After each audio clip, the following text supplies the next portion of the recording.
Welcome back to Arena the Contest here. It's Flanks06 making a different kind of video today here on a PVE tier list video. So I will be breaking this video into multiple segments. It'll be broken up over each of the tier rankings, and I'll be talking individually about each hero and why they're in that tier ranking and kind of how I came to that. Just as a general overview, a lot of this series is going to be using this system that I tried to develop in a somewhat more scientific type way to compare the different heroes and how their abilities are impacted by the PvE game mechanics. So I tried to be objective as much as possible with this, so it may not be like a traditional tier list in the sense of just which heroes do you like the most and putting them in that, but this is how essentially how limited they may be in the campaign aspect of the game.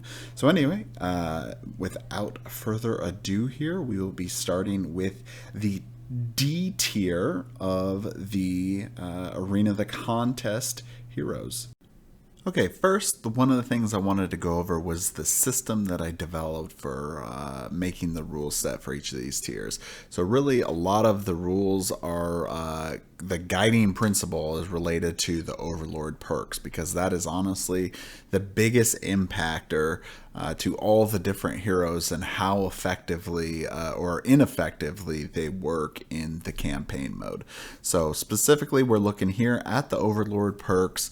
You'll notice that the first bullet tab here says, when the Overlord attacks, ignore all effects applied by heroes or scrolls on itself and its targets, and then don't worry about the talisman parts. Next bullet point says, if any power or effect would control, this is the boss, or an Overlord, or copy, negate, or remove one of their attacks, they take 12 damage instead. Damage reduction does apply. They are immune to mobbing and focus, and then re-rolling a die for the first time they miss on a strike of their turn. If the strike now hits, it deals -3 damage. So really the main two focus for us is going to be these top two. First bullet point and Overlord attacks and how certain effects can impact the Overlord's attacks. So this is all, it's always in focus to whatever the Overlord's attacks is. So we're going to go on to the Overlord conditions. All right, so looking here at the Overlord conditions, you'll notice that there's 4 conditions that I have circled that are impacted following the rule set here: cursed, protected, toughened, and weakened. Basically, like with cursed, he would have to roll twice and use the worst result, which does impact his attack. So that one is negated. Protected is another one where it's increasing the defense against enemy attacks, thus the enemy being the boss, which would be on an ally. So in this is also negated. Toughened, -3 damage when hit by an enemy attack, so reducing the damage for a hero from an Overlord, that would be negated as well. And then weakened, deal -3 damage when your attack hits an enemy. That additionally would also be impacted. Okay, there's one more part of the rules that affect my rule set here that I came up with for this tier list, and that is the boss phase phase 1. So that is the refresh action where they can remove temporary effects, and then removing from the boss all effects applied by heroes. So this relates to permanent effects. So the boss takes 5 damage for each permanent effect removed this way. So for some characters that impacts them a little bit more than some others. All right, let's jump into it. As you see here, for the D tier, we have Ellerin, Garen, and Orris. Ellerin the Telepath. While a great character for PvP, she definitely lacks quite a bit in PvE. Ellerin has 3 abilities here that are blocked by Overlord effects. So that is Puppet Dance, Lobotomy, and Cerebrokinosis. Starting with Puppet Dance, you notice there's a 0 damage on hit right there, which is not a good sign to begin with. Then you may move the target up to 2 squares, then controlled by you, it makes a primary attack. So while that can be good on other normal villains, that's not good against any warlords or bosses, as you would not be able to control them. Otherwise, you would just do that 12 damage, which, you know, we're going to talk about this multiple times throughout this series. There is a lot of situations where they'll be blocked and they'll do damage, but that kind of just makes it kind of boring to play. It's not really fun either, but it's not really good because you're just doing damage and not really giving yourself any other advantages. Alright, next up is Lobotomy, where you can hit up to 2 targets, but you do 0 damage on hit, and then you remove 1 special attack from all targets hit. For one thing, most of the bosses in the PvE do not even have special attacks. I think there's only 2 that actually do, but you would have to hit both of those to get that total of 24 damage from the removal effect. But that's it. That's all you're getting. You're getting nothing else to kind of help you out there. So 24 damage if you actually hit, 0 damage on hit. So it just kind of just sucks. Cerebrokinosis there. This actually got even worse from the revision in 1.5 Arena of the Contest, where now you take 8 non-lethal drawback damage, and then you would control the target to move 3, and then make one of its available special attacks. Like I said, most don't even have special attacks, so even if you use this on a regular minion, it's basically completely useless other than like the 12 damage you get for controlling, and that is it. So it's just not a good ability at all. Much like Ellerin, Garen here suffers pretty considerably from how he is used in PvE versus how he is used in PvP, where he actually is a pretty good character. So we're going to see a lot of similar issues come up with him. So Garen actually only had 2 abilities that are impacted by Overlord perks. That's specifically Memory Theft and Master Stroke. So while he has less than other people in this tier, there's just a lot of things that don't make him really that great. So Memory Theft, 22 damage on hit, which is relatively decent there. And then he gets to remove 1 primary attack from the target, and then you get the permanent gaining a copy of that primary attack. For any warlord or boss, you can't do any of that. You will get to do that additional 12 damage there, so that'll make it 34 with the additional Overlord effect, and then little 4 if you get tactics on it. So it can do some pretty decent damage. Then Master Stroke, which actually also got worsened by the revision here, of where he takes 5 non-lethal damage.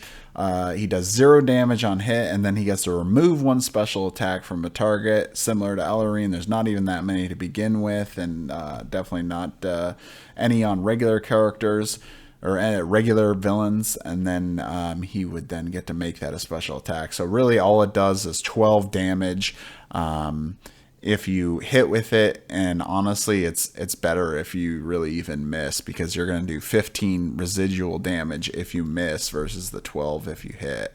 So it's just not good at all, especially on top of taking that drawback damage.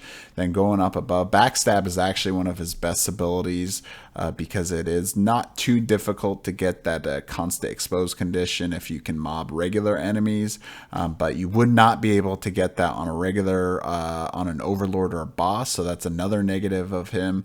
And then Dirty Tricks, where you get to just do hit damage, and the target's attack, or the target's attack deals hit damage but applies no effects. There's really not too many effects that are super powerful in the campaign, but there are a few here and there. So it's actually still probably his best ability, but it's not incredibly powerful either. So Garen, just really lackluster character overall. All right, Orris the Monk, the last character in the D tier here.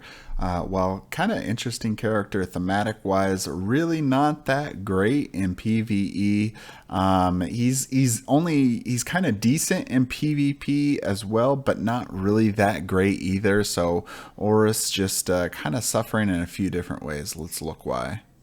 So Orris had 3 different abilities that are impacted by the rule set. So we have Kai Barrier, Wrath of the Tiger, Path of Purification. So Kai Barrier there, or Key Barrier, you are toughened, which is one of our conditions that are impacted we mentioned earlier. And then being immune to special attacks, also being mentioned that not really enemies have special attacks. That might be changing for Tenaris Adventures, but does not exist currently for Arena the Contest. So that not good at all there. Second is Wrath of the Tiger. So this is an interrupt ability, and this is actually going to be a common thread throughout this tier video series. Interrupts just basically cannot be used against bosses. You would have to be using them against normal villain characters, or basically the villain characters, because you can't use them on overlords or bosses because they almost always negate the target's attack. And then, so specifically in him, he's going to take 10 damage. He's going to do 5 damage, which is at least decent there. And then if he negates a primary attack, the target takes plus 10 damage. So right there, you're getting 15 damage on a hit, but you're taking 10 to do this. So you could only use it on a normal villain, so it's not really that good there. And then Path of Purification, his last ability, he's going to do 24 damage, and then he gets to remove up to 3 permanent effects from combatants within 5 squares of you in any combination. For one thing, even in PvP, this almost has never been used to ever remove 3 effects, permanent effects at the same time, because that's just very rarely ever happens to begin with, and it's even more rare in PvE as the bad guys, the villains, never actually do any permanent effects either. So it's completely useless. It just does the 24 damage, which is at least decent. But other than Dashing Strike, which he gets to make a benefit move and do hit 2 different targets, and making the first target can't make reaction attacks, really there's not anything else good about Orris here. So he just really suffers in multiple ways, and unfortunately that is why he's at D tier. All right, that's it for D tier. We have Ellerin, Garen, and Orris. All right, so thanks for watching today. I really appreciate you guys taking the time to check out my videos, and I hope you enjoy this PvE tier hero list. Let me know what you think of this first one as I continue on with the lists, which will be moving up to C next. And then just let me know what you think. Tell me if I'm completely wrong about doing this. Obviously, I have some of my own opinions of maybe how some of these characters fare here better, but honestly the way the rule set that I've come up with here is pretty close to how my opinion of the characters are as well, at least for PvE. So anyway, let me know in the comments. Like, comment, subscribe, all that. I really appreciate your guys' support. I guess one other thing to note before we cut out today is that many of these things actually are going to be addressed in Tenaris Adventures and being corrected. And there has been previously talk of making some of these Tenaris rule changes, and how some of these villains and bosses and Overlord type stuff works, and basically going backwards and implementing that to the core box set. So anyway, we'll talk about that at a later date, but thanks for watching. We'll see you at the next one.